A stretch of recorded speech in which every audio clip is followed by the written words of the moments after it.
اللهم صل وسلم وبارك عليه.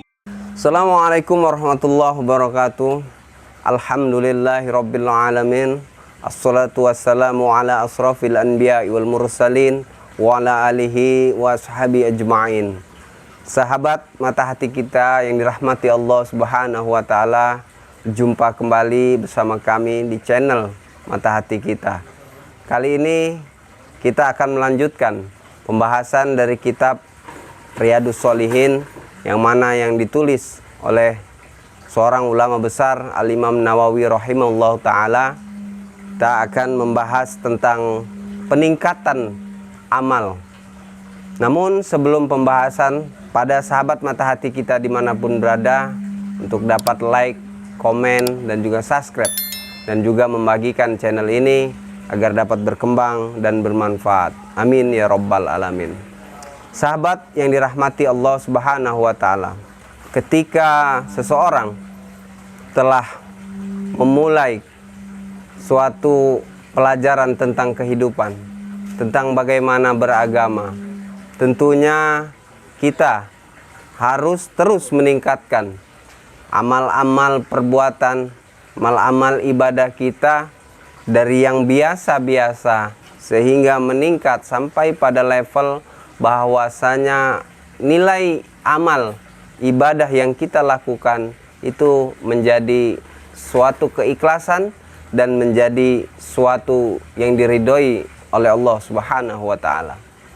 Sahabat mata hati kita yang dirahmati Allah Subhanahu wa taala, dalam kitab Riyadhus Shalihin masih kita lanjutkan pembahasan yang lalu, bahwanya setiap orang dianjurkan untuk beramal baik.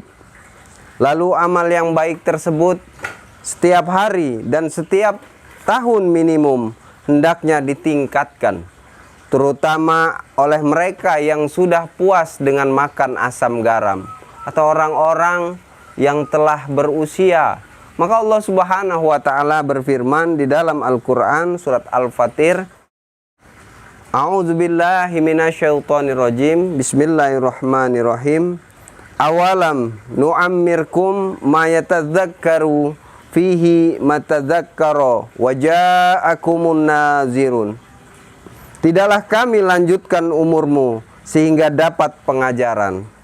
Orang yang mau menerima pengajaran tersebut dan telah datang kepadamu pemberi peringatan, yakni Rasulullah Shallallahu Alaihi Wasallam. Bahwasanya di dalam ayat ini kita diberikan suatu pemahaman bahwasanya jangan pernah malu untuk belajar, jangan pernah malu untuk bertanya, jangan pernah minder ketika memang ilmu ataupun amal yang kita lakukan di dalam kehidupan kita masih ada yang belum baik ataupun masih ada yang belum sesuai dengan tuntunan sunnah-sunnah, syariat-syariat yang diajarkan oleh para ulama. Tentunya sebaik-baiknya pengajar adalah yakni Rasulullah Shallallahu Alaihi Wasallam. Namun generasi setelah Rasulullah Shallallahu Alaihi Wasallam tentu akan mengambil iktibar, tentu akan mengambil pelajaran dari apa yang telah diajarkan Rasulullah Shallallahu Alaihi Wasallam pada para sahabat, para tabiin, dan selanjutnya sampai kepada kita pada saat ini.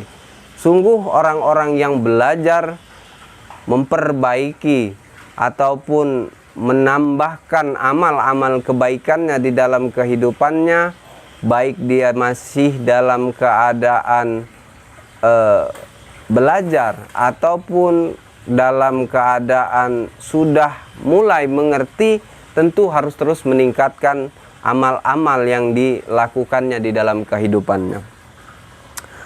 Lalu Ibnu Abbas berkata, yang mana dalam sebuah hadis yang diriwayatkan oleh Abu Hurairah, Nabi Shallallahu Alaihi Wasallam bersabda, "A'zarullahi ila mari'in akhara ajalahu hatta balagha sitina sanatan." bahwa Allah telah memberikan peluang emas bagi orang yang dilanjutkan umurnya sampai 60 tahun.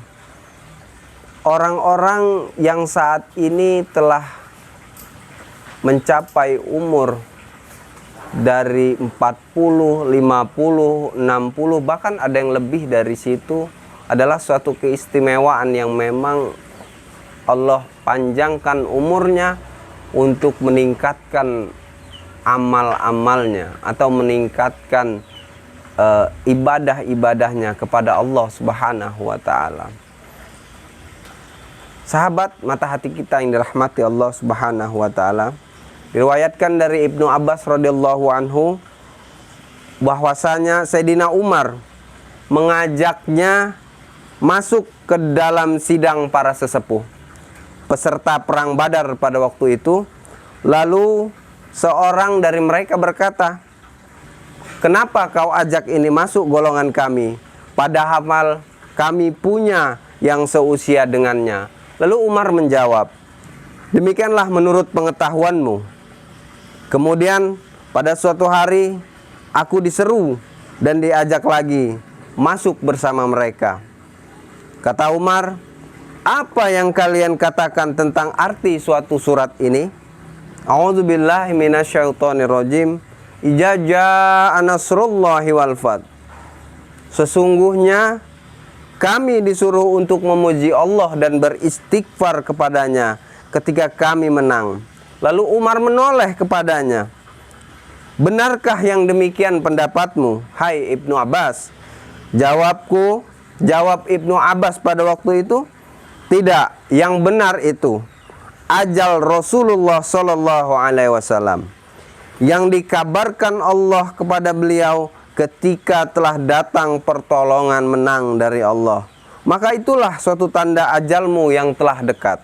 Lalu bertasbihlah dengan tahmid dan istighfar kepada Allah." Sahabat mata hati kita yang dirahmati Allah Subhanahu wa taala, dari Aisyah pula Rasulullah Sallallahu Alaihi Wasallam dalam memenuhi seruan Al-Quran sewaktu ruku dan sujudnya sering membaca Subhanakallahumma Rabbana wa bihamdika Allahumma firli.